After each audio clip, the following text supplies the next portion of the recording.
Welcome to the Engaged Jain Studies podcast, brought to you by Arihanta Institute.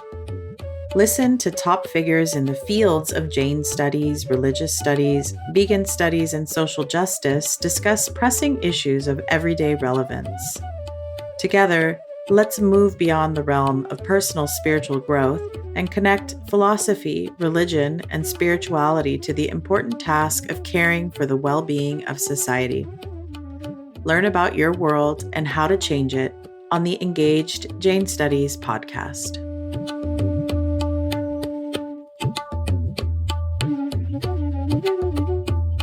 Hello and welcome everyone to the Engaged Jain Studies podcast. I'm Professor Christopher Jain Miller. I'm the VP of Academic Affairs and Professor of Jain and Yoga Studies at Arihanta Institute.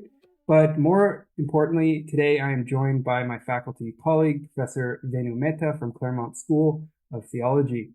Professor Mehta is the Bhagwan Chandra Prabhu Postdoctoral Fellow in Jain Studies at Claremont School of Theology, and even more recently is the Assistant Professor of Jainism and Comparative Spiritualities at CST, Claremont School of Theology. So I'm really happy to be able to interview Professor Mehta here early on in our Engaged Jain Studies podcast, so you can get to know Professor Mehta, know the work that she does, know the work that we do together collaboratively, and just learn all about her teaching, her research, who she is as a scholar, and much more. Welcome, Professor Mehta. Thank you for coming. Thank you, Professor Chris and Jainism. Thanks for this invitation. I was really eager to meet and talk to you about all our work, my work, your work. So thank you very much for this invitation. I'm happy to be here.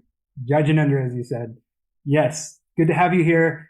Maybe just to start, I want to ask you this question because you and I had to reschedule this podcast from last week. We were going to do it about a week ago, but then we had to reschedule because there was something going on in Southern California at the Jain Center of Southern California that you attended. Do you want to just tell us where you were and what you were up to? Yeah. So first of all, Michami Dukram for, postponing last podcast, which was scheduled last week. And I had to request you to consider this day.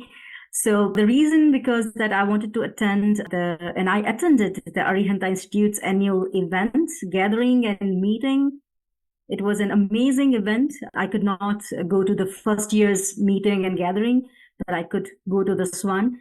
And I really enjoyed meeting everybody there who were friends and, supporters of Arihanta Institute's work, mission, and, activities. The event was so well organized. There were lots of course, food.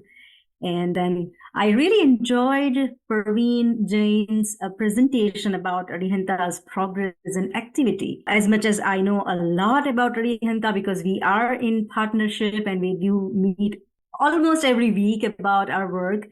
But during his presentation, I learned that Arihanta is really fulfilling the mission and vision, the dream the Institute has seen so far. And of course, the professors at Arihanta, the founder of Arihanta, they've been doing a great, amazing work. Scholarly, community level, engaged Jainism. So that was an amazing event and I could learn a lot. And I was inspired too. I was really inspired. And of course, you, Chris, really missed the culture, the presentation by, the Jain and the other artists who presented there. That was an amazing event. So I had to return late night that day on the day before the podcast that were planned, scheduled. So that's why I requested you to change the date. Yeah, I just wanted you to be able to tell us story, kind of break the ice a little bit, because really what it points to is we work very closely with Claremont School of Theology and with Professor Mehta to offer the MA Engaged Jain Studies track that we do here at Arihanta Institute in collaboration with Claremont School of Theology. And we had our annual event and evening with Arihanta Institute, which was in my hometown. I wasn't there. I was here in Zurich.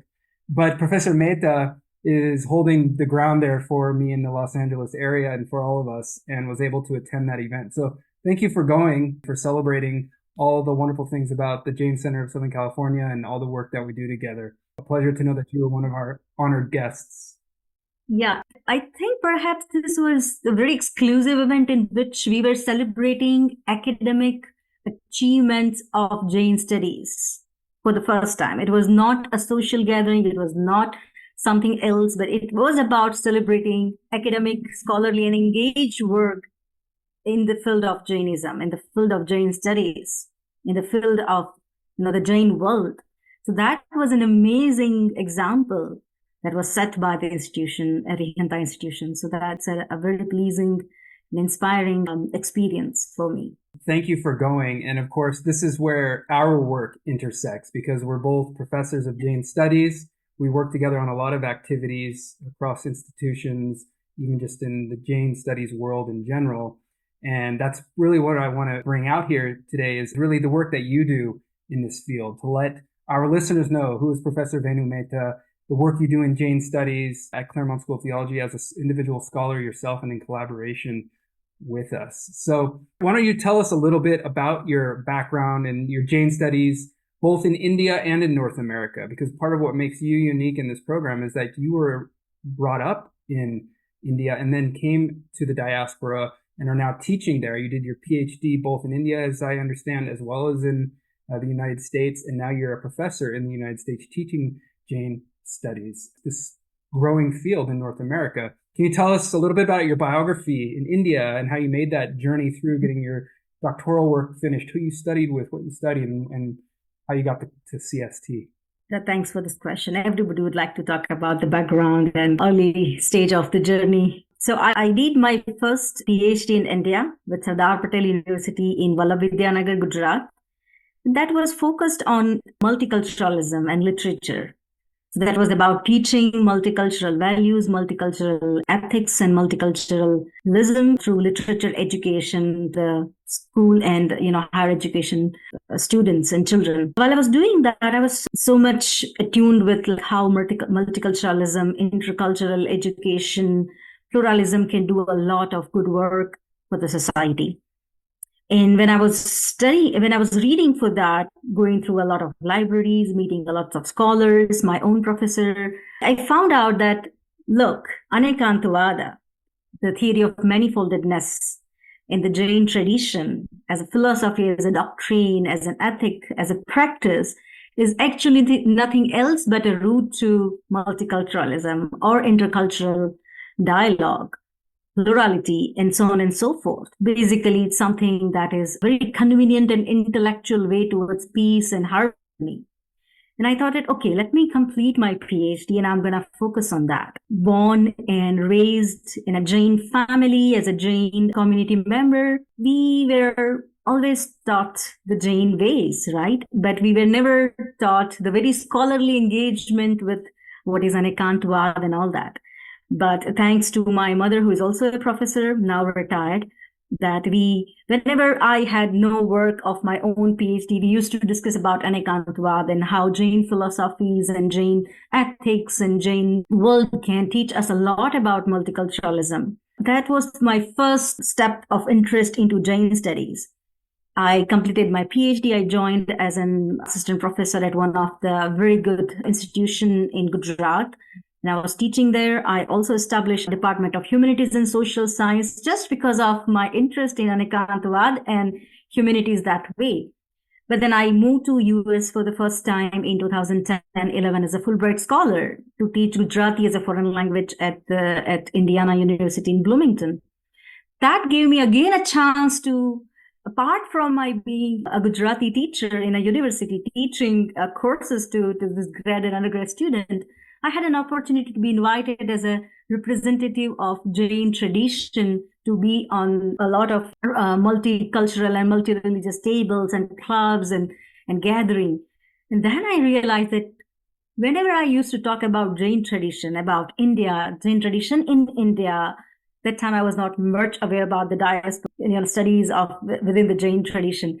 Then again, I had a realization that, look, when people started to get amazed about how the utmost level of non-violence, the concept of non-violence Jainism has, this needs to be studied well and even spread well. So that was always in my mind. Then after completing my 1-year tenure as a Fulbright scholar, I went back, but I had determined that I would come back to US and do that study. I will do something. And it was an amazing opportunity that I had, that I got admission into this Florida International University, that stands for FIU, in Miami, to become a student of course, Department of Religion. But the focus of the study was Jain tradition. That was Professor Nathan Katz, that was Professor Stephen Vose, who helped me a lot in completing that program. And Chris, I was born and raised in India as a Gujarati Jain Indian person. I could start noticing a wonderful phenomena within the Jain diaspora in the US. And then I started working with them, and then that became the subject of my master's thesis. That was, sectarian negotiation among Jain community members in the US, and how they completely absorb Anekantvad and Ahimsa into the way they live their daily life, how they engage with different sects and within the different traditions within Jain tradition. So that became my master's thesis subject, and I did work well, I guess. So that's how it is. That's a short journey. And then I joined my PhD program at University of Florida under the guidance of Dr. Vasudha Narayanan. And then the COVID hit, and I wanted to continue with the diaspora research. And my supervisor, Dr. Narayan, was, no, I can't let you go in the field. It's COVID time, and it's heavy COVID 2 years time, and people were not traveling, we're not meeting people. And by the time I had already developed interest in Padmavati, one of the goddesses within the Jain tradition, which is very prominent, highly understudied, but very attractive subject to go through, to even understand lived tradition. Jainism as a lived tradition, Jainism into literature, into creativity, and as how goddess traditions are formed within a tradition like Jainism. So that became my PhD dissertation topic and subject of research. And about to graduate with my second PhD this August. On 9th, I'm walking for the graduation. So that's kind of my short journey. Congratulations. Yeah, and I know now it's landed you at Claremont School of Theology as a professor now, where you've been teaching for how long? That was a life-changing moment for me. That I was just doing my PhD. I was ABD, and I'm contacted by that. Why don't you apply? This is a good position. And I really loved the values, the mission and vision of Claremont School of Theology, which completely matched with how I wanted to work in academia, how I wanted to teach. I many a time feel that within me, I'm an artist, I'm a teacher, I'm a scholar. That's how I organize myself. I understand and I see myself. And Claremont accepted Jain tradition. It's a theological education school. Isn't it an amazing thing that they accepted involvement in teaching of Jain tradition at their institution, saw it as a multicultural and intercultural education, as well as independently the education for the Jain studies. So that was an amazing turnout for me. I'm really enjoying being here, and I'm grateful to the Claremont School of Theology for allowing us to have this position here. And I guess we'll talk more about that, how this is doing great stuff about Jain studies. Yeah, absolutely. Yeah, we'll talk about that.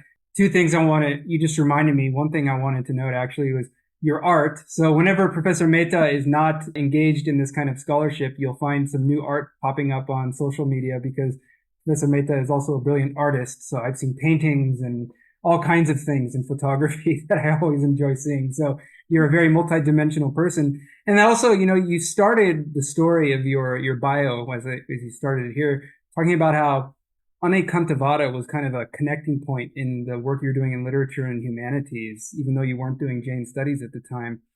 And now, you've landed at CST, and CST, as you said, it seems like your journey there is kind of holding that thread together, Anekantavada, this idea of multi-perspectivalism and religious pluralism. And I find it really interesting, because I also see that in the collaborations we've done with you all, is that yes, we have a strong Jain studies emphasis, but this is a theological school that really emphasizes interreligious studies, interreligious dialogue, and interfaith studies. It seems like a perfect place, you could say, for a Jain studies program to live. because that's kind of what a Jain Studies program in a holistic kind of way would do. It would also encourage the students, as it does at CST, to really take a look at other traditions and the way that the Jain tradition can dialogue with those traditions, and also offer tools for dialogue for those traditions. So I really like that kind of connecting point from the beginning to where you are now. It still seems to be relevant, as you say. Yeah, that's true. It's kind of a circle completing in its own way. A circle completing its own way. And by the way, congratulations on completing your Ph.D. You said it's August 2024. I'm not 100% sure the exact date when this podcast will be released, but we'll be thinking of you in August 2024 or after. We'll be congratulating you. So that's really wonderful. It's a huge accomplishment. Thank you, Chris. Thank you very much.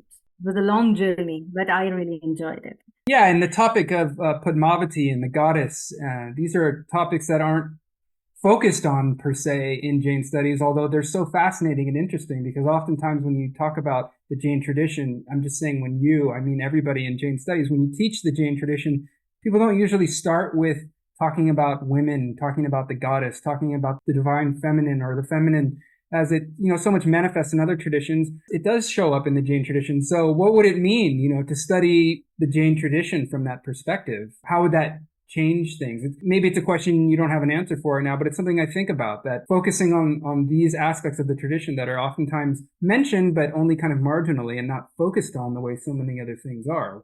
How might that change the way we study the tradition? Yeah.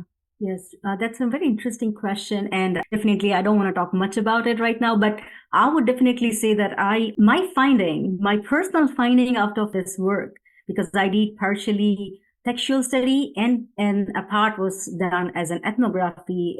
I spent 6 months in India meeting people, talking with people about their faith and their belief in Padmavati and how Padmavati has interacted with them in their life, Jains in Gujarat. And I guess that we all know that the tradition is mostly about, ascetic practices, the high values of non-attachment and ahimsa, and, in any form of divinity plays a role in which it is about, inspiring you to be to live an ascetic life, either as a lay person or as an ordained person.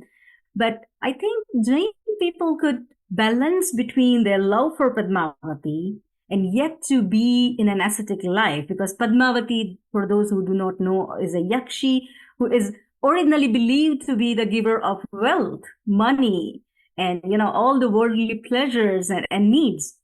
But the Jain people that I worked with, they have this amazing balance between how they have developed love for Padmavati and how they are still with those Jain doctrinal things. So much so that I think it's their Anekantavada who changed the profile of Padmavati and getting her into the theological and soteriological values. So that's kind of the most striking finding for me from this research. I think I prepared for my defense right now. Yes, I'm sure if I ask you about your dissertation, which I won't, we'll wait until you're ready to do all that after your defense. But I think that the topic itself and the way you describe it is an interesting alternative starting point. What if we started talking about Padmavati and then, of course, include the other aspects that you mentioned of asceticism that are so often taught in the Jain tradition? What kind of balance might that bring to the way that we think about the tradition today, and both textually, as you say, but also as you do, ethnography in contemporary society? It's a really fascinating topic. Maybe you can teach a course on it at CST someday, where we start with Padmavati and work our way back to the traditional kind of things that we were used to studying in the Jain studies. So, and see what happens. Yeah, I really applaud you, congratulate you, and I look forward to hearing more about that when it's completed. So you and I and the other professors at Arihanta Institute, we all teach in this collaborative online master's degree program that's focusing on engaged Jain studies. And so much of what you've already said shows just how engaged you are as a scholar, both in India and the diaspora, and the way that Jains are engaging the world as you are yourself a Jain, engaging the world and the Jain scholar. So I was wondering if you can tell us a little bit from your perspective more, someone who was born and raised as a Jain in India, in Gujarat. What is this field of engaged Jain studies? What does it mean to say when we say Jainism is engaged and when we're talking about Jain studies? What does it mean to you? All right, this is a short question that demands a long answer, Chris. And if apologies if I won't be able to do a kind of a maximum justice, but I'll say whatever I want to say from my heart. So, for me, how I understand engaged term and engaged Jain study is that, Chris, now let me ask you a question. Have you ever learned, or have you seen other people learn how to develop focus and concentration? Of course. Like focusing on something, developing the power of concentration and all that. Always in yoga. Engage, always in yoga, right? So engage Jain studies to focus on things other than yourself, developing the skill of having concentration on something other than yours. See the world with so much of focus that you know that it's not only you, but there are so many things exist in your surrounding, and they matter as much as you matter in this world. That is, I think, the beginning of the engaged thing into Jain studies for me.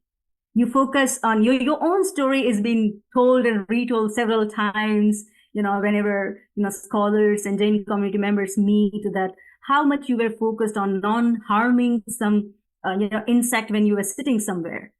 The same experience we all have when we apply the term engaged, we develop focus and we concentrate on things that it's not only us, but there are other jivas, there are other souls, there are other living beings surrounding us. Not only that, their situation, their condition, and how better we can do for them, how better we can live our life so that they can comfortably live their life.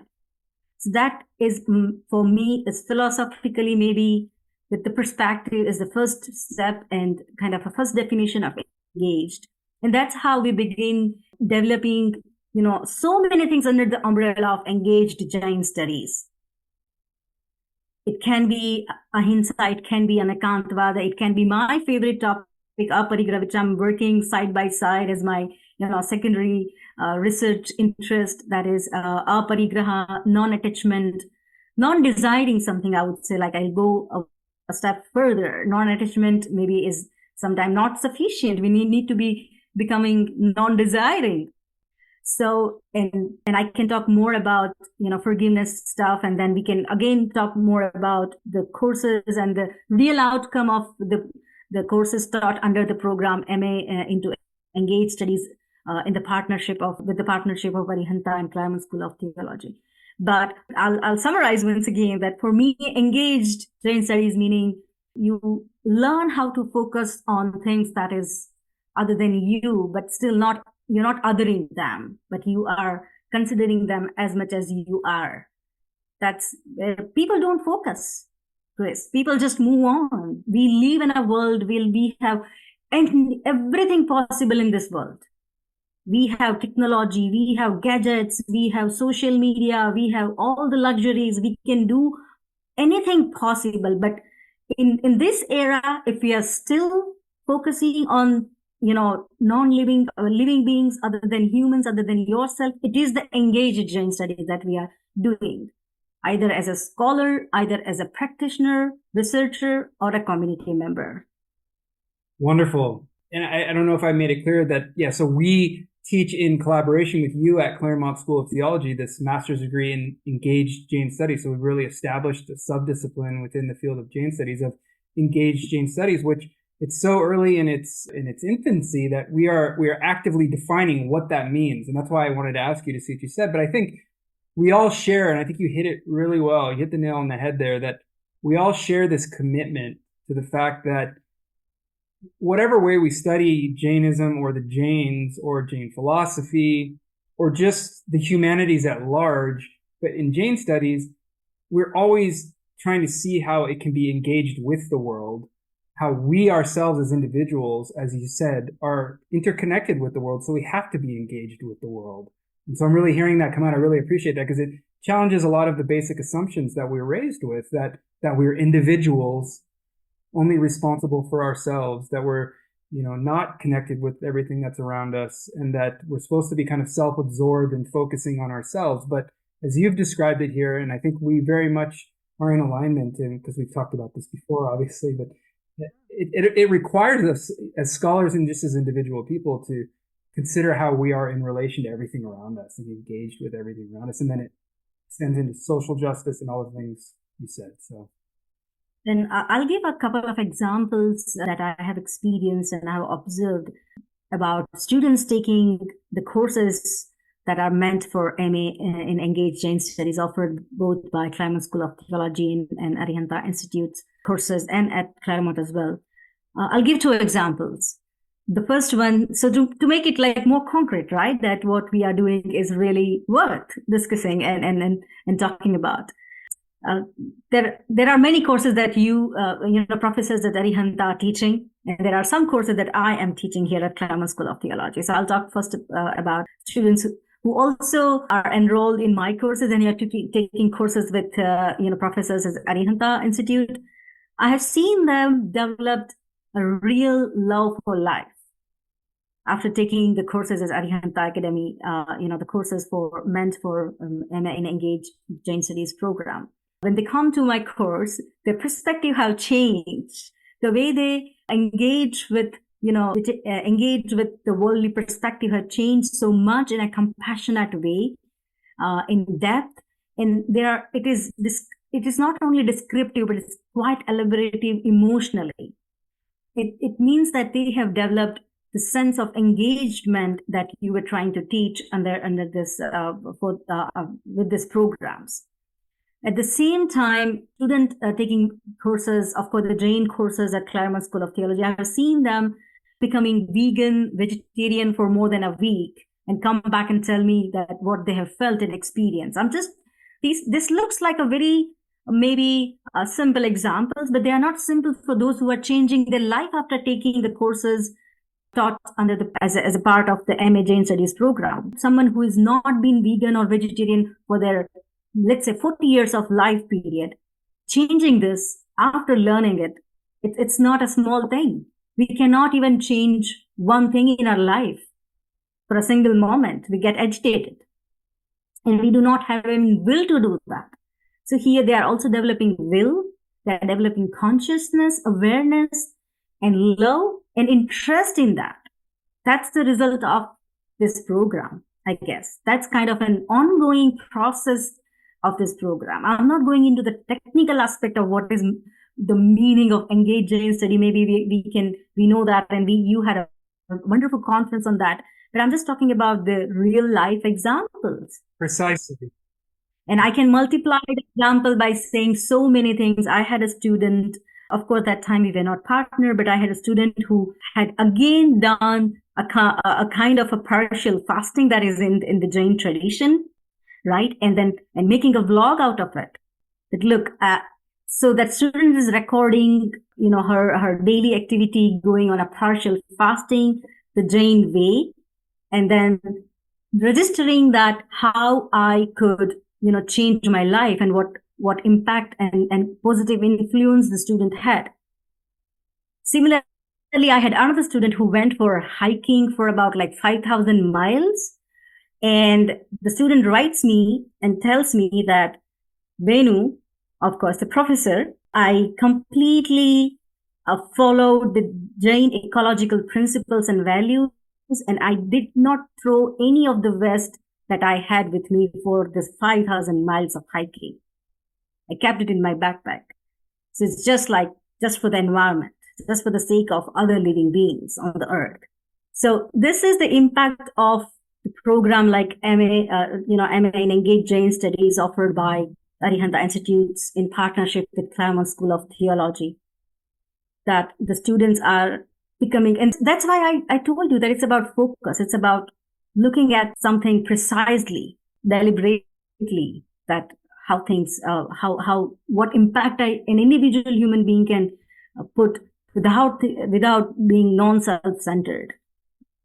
Yeah, it's wonderful. As you say, we don't need to get into the technical details in the podcast. I mean, these are things we would do in the class, but I think what I hear you also saying is that we are studying these texts and these anthropological studies and historical studies fairly rigorously in the program, But then we take the extra step, being embedded within a theological school, that we can take the extra step and say, what would this mean to you?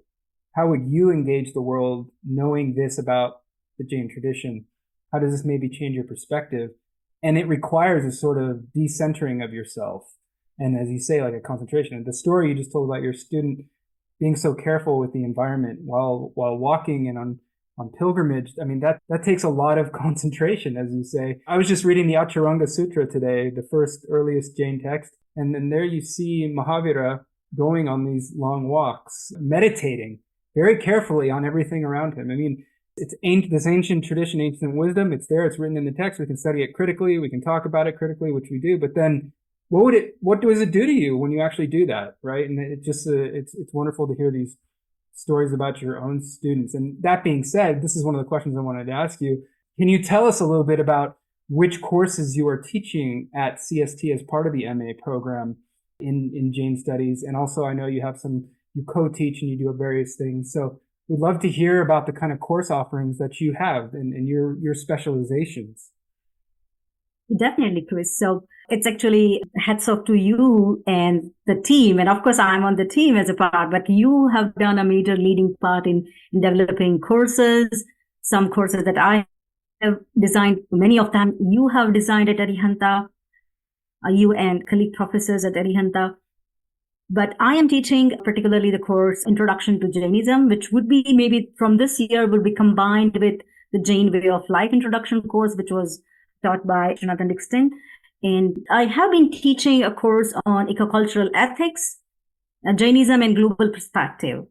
So which is a completely Jainism focused course, but we try to also engage, different global perspective on ecocultural ethics starting from Gandhi and Chipko movement and so on and so forth. In fall, I'm going to co-teach a course with our former president, Dr. Jeffrey Kwan. We are going to teach forgiveness in Jainism and Christianity, practices and theories and perspectives. So that is again going to be an amazing comparative spiritualities course, which would offer students to learn more about Jainism as well as Christianity and the forgiveness. Very soon, me and Professor Kojan Bohanik, we are going to co-teach Gujarati language, the academic studies, academic Gujarati language. I was more into I was so excited to be teaching like spoken part, and like Kojan said, like, wait, Venu, we can do first the reading part, the grammar, so that students can start learning how to read Gujarati, because there is an amazing literature into Gujarati language in Jain Studies. And through this podcast, I really want to appeal to Jain community members, students, scholars, and professors that we need to really strengthen teaching and learning Gujarati as a part of Engaged Jain Studies program, as much as we are doing with the Sanskrit and Prakrit. So I'm really happy, and I'm really fortunate that Dr. Kojan Bohanik will be partnering with me in doing this. And so this is our short-term plans within these 2 years, and we are going to develop a lot more. I have also lined up teaching a course that's called Art and Aesthetics and Nonviolence in Jain Tradition. Professor Chris, I would really wish that we can again co-teach with Arihanta if you would like. Otherwise, I would definitely be the solo teacher over there. But so these are some of the lines up. And because you have asked this question about the courses, I would also like to share this with you that since my tenure started at Claremont School of Theology, I am organizing annually conference, either symposium or seminar on forgiveness in Jain tradition. But as I'm also very much interested in how Jain tradition is in conversation with other traditions, so I do it in this way, that Jain forgiveness and Jainism, but other tradition as well. So in comparative perspective, where Jainism takes the lead into introducing forgiveness to the world, but then the other tradition joins in. And so the audience, the learners, students can learn more about how forgiveness is, understood and practiced in Jain tradition as well as the other tradition.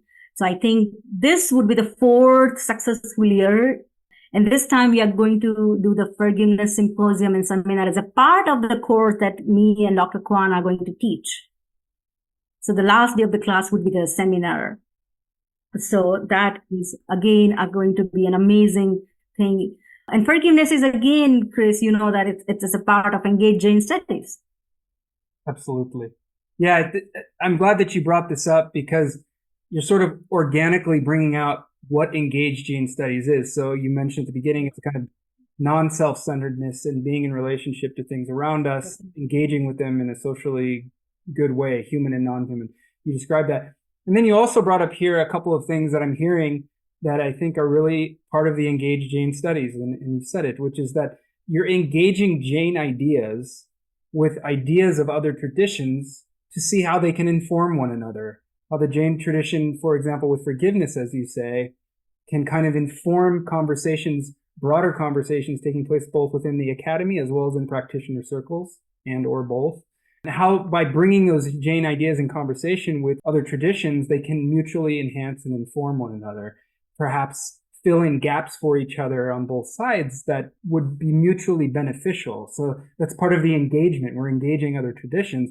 And then you mentioned the language. I'm so glad you emphasized the importance of languages and co-teaching. So this is another great thing about, I love working with CST, is the opportunity for co-teaching courses. So some students may encounter, as you said, you get to teach with the wonderful Jeffrey Kwan.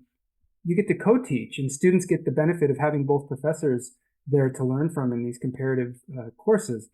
And with regard to the languages in particular, in order to engage with the other traditions, to engage with the Jain tradition in Gujarat or even in the parts of the diaspora, knowing Gujarati, not just for textual studies, but for textual studies as well, but also for engaging people in conversation and understanding what people are saying and what they're doing, how they're engaging the world through that perspective becomes critically important. So I'm also very excited that you are going to be co-teaching Gujarati with Dr. Bohannik as well, because that will give students an opportunity to not only work textually, but also to work in an ethnographic context and do some anthropological work. So really exciting. Let me ask you this. With that being said, tell us a little bit more why. I heard you say that in addition to studying Prakrit and Sanskrit, which we are knowing is important for Jain studies, we should start studying languages like Gujarati. Why is this kind of language study so important to you from your perspective, having grown up speaking Gujarati and now being in the diaspora and knowing Jain studies? Why should we promote this? Why is it so important? Why is it such a wonderful opportunity to study these languages? Definitely. So we all know that historically Jain tradition, Jain community members are mostly concentrated in Gujarat. And perhaps, everyone would know this, but perhaps the very prominent first Gujarati literature, or the pioneering Gujarati literature is by Jains. And that is an amazing thing that we are missed. And Chris, you would be surprised to know that when I started looking at the history of Jain literature in Gujarat, none of the historian has written about it. When I was looking at the most prominent scholarly work on the history of Gujarati literature, Jainism has not even a half page. Other than the compilation that some of the prominent Jain lay scholars have done, of course, that's an amazing help to our hand that we know that there are not just 100, but thousands of amazing poets and authors, Jain poets and authors, mendicants or lay, have written that. And that also brings us to the notice that by learning Jain literature written in Gujarati, we can learn about the historical development. We also learn about anthropological development, how culturally Jains living in Gujarat are unique in their own way. Yet they are intersecting with different elements of other parts of India. We know a lot about, Jains writing in Tamil language, right? Writing in Kannada. I had to even, go through a very hard time reading what's written about Padmavati in Kannada language, but that's a different story. But when I started to learn more about, there's nothing much written about it. While there is so much of wealth, and it's kind of a treasure that someone has really found it, but the treasure needs to be kept well. It needs to be well preserved and well documented. It's like if we are not focusing on that, we are really missing a very interesting findings. It will be a missed history. I know many scholars focus on some individual authors writing in Gujarati, Jain authors writing in Gujarati, mendicant, poet, and all that. But if someone would have an opportunity to learn Gujarati and can start seeing all these things, they would see that it's an amazing creation over there that gives us the very sense of literary skill and competency, as well as the cultural development, anthropological development, as well as historical development. I guess that is why learning Gujarati would be really, very important. And you would be surprised even to know that when I started learning about, I'm just now giving example from the Padmavati, other than, of course, I have done a lot other reading in Gujarati, Jain Gujarati literature. But if I just have to focus on Padmavati in Gujarati literature, I realized that the Jain mendicant poets writing poems on Padmavati were very much compared to the Charni literature in Gujarati language, which is considered to be the first Shakta literature in Gujarati language. See the wealth. From there, someone would say that it's just about Jain literature in Gujarati language. No, they have theological development in the literature. They have a lot of Jain principles and values and motives in that. So that can be a very independent way of research and identifying the treasure over there. Apart from a lots of work done by, of course, our Srimad Rajchandra ji and so much and so forth. There are such a gem over there who have written in Gujarati. And of course, so that's, I guess, would be the best way to describe why Gujarati is important. That's fantastic. And I heard another kind of prong of the engaged Jainism approach come out as you've described this, which is that, you mentioned how there's the Shakta literature that it might be in dialogue with or drawing from with regard to Padmavati. And we certainly see that in Sanskrit texts. We certainly see that, for example, in Hemachandra's Yoga Shastra, it's clear that Hemachandra is drawing from some kind of tantric background or tradition, and he's drawing it within his own Jain tradition without losing his own Jain kind of commitments, soteriological and ethical commitments, which is just, it's really fascinating to see that in Sanskrit. We've seen that in various works of scholarship, but you're talking now about something different. Here, what we're seeing is Gujarati literature drawing from Shakta literature, from what I'm understanding, and it really shows that these traditions are engaging one another without losing their core principles. They're still Jain. Yes, of course, maybe not exactly drawing, but they're quite parallel to each another. They're writing with the same style in the same language, but Professor Chris, the Shakta people are writing for the Hindu goddesses, and the Jain people are writing for the Jain goddesses, and they are changing the way the goddesses are in the Jain tradition. Right. And which is very different from how the Hindu perspectives are seeing, goddess theology and goddess worship. That part is really interesting. I mean, this is just one example. There are so many other things. And how can we miss the narrative literature in Gujarati language, which teaches a lot about all the aspect of being an engaged Jain, about nonviolence, about tyaga, about asceticism, about renunciation, about, and my favorite topic, which is non-attachment, aparigraha. And I would have even definitely would like to share a couple of things about that my secondary research is and will be. I will enhance more as I'm free from my PhD work, is to do on non-attachment and this aparigraha concept in the Jain tradition. That's a perfect segue to what I want to kind of end on and talk to you about, which is your research. I mean, we've heard about what some of your research interests are. We've heard a little bit about your dissertation, and now we're hearing about what may be coming with non-attachment and aparigraha. Tell us a little bit about, maybe, you've had a couple publications recently. I saw one come through on social media recently. You've been in conferences with us. Tell us about your research interests presently, maybe some of your publications and what's coming down the line. Definitely. So I would identify that my work would definitely be in Bhakti traditions within the Jain tradition, and then I would be more focusing on goddesses. That would be something. But then at the same time, I am working on forgiveness.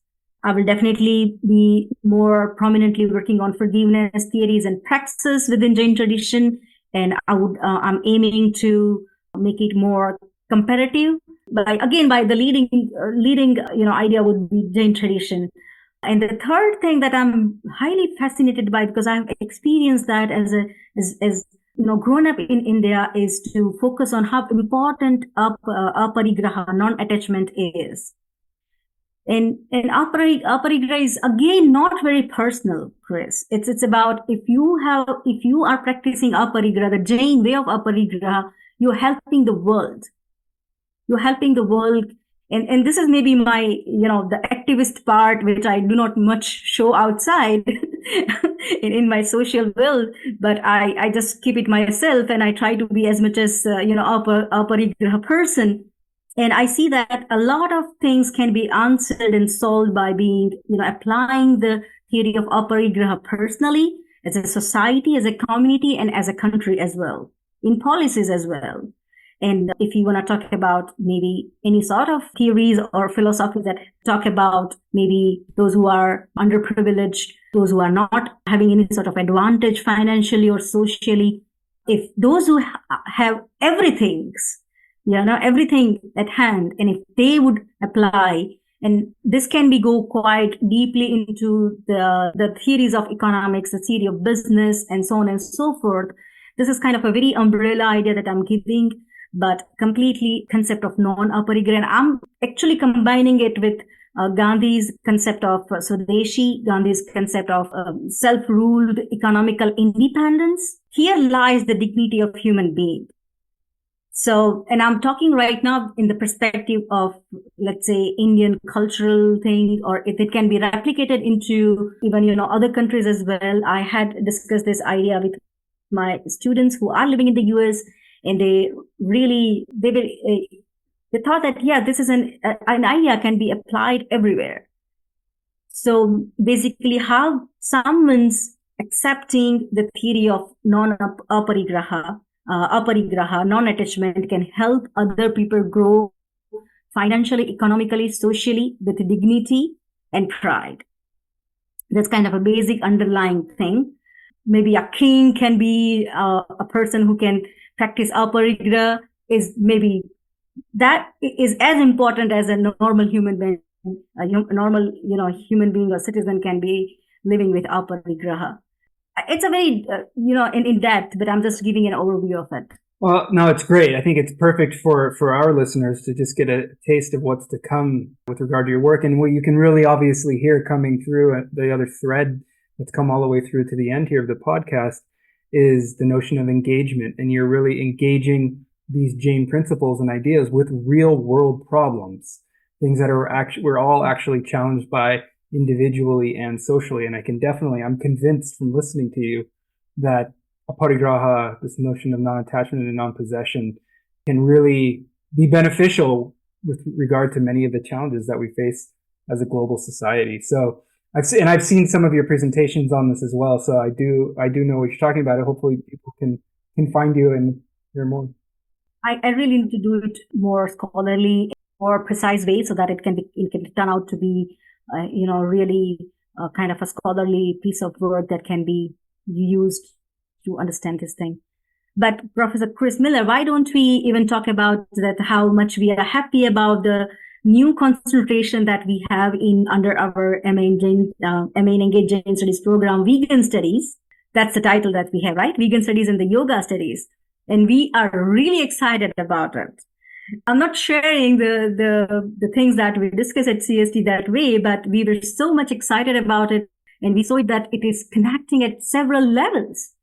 It is about Jainism. It is about engaged Jainism, but it is also about those who really want to change the world. Because and it is completely aligning with CST's mission and vision, and the philosophy that we now have at CST, compassion, justice, and belonging. And I guess vegan studies and yoga studies would do a lot miracle to that end. So we are truly excited about it. And it's just a baby. We are definitely sure that we are going to do a lot in that area. Yeah, thank you. I almost forgot. I didn't even think about talking about our concentrations that we recently developed in the programs. Yes. So that's an amazing thing. And I guess this is kind of unique in its own way. I think for the first time that we have MA program in Engaged Jain Studies, and then we have concentration, and hopefully we can keep on adding concentrations as we keep on, teaching new courses, develop new courses. Absolutely. Yeah, we've been noticing that a lot of students who have been attracted to the Jain tradition were also attracted to yoga studies, which of course the Jain tradition has its own yoga tradition, and we'll be teaching various courses on that. And then we also noticed that especially a lot of non-Jain students who are already in like the vegan and animal advocacy and environmental world were very attracted to Jain values. And so you can see the engagements that are taking place, and they came in to concentrate on that concentration. So I'm glad you remembered to bring that up. Definitely. We have a lot of testimonies by a lot of students confirming that their perspective, their thinking, their consciousness have changed a lot after taking these courses and learning about Jainism. So definitely we are making difference, and in a very positive sense. It's kind of developing something, creating something, constructing something. It's very exciting to be at the forefront of all this with you, Professor Mehta, to be on the faculty with you in this collaborative program. Before we end, is there anything else you would like to add that I forgot or that you forgot that we need to tell our listeners?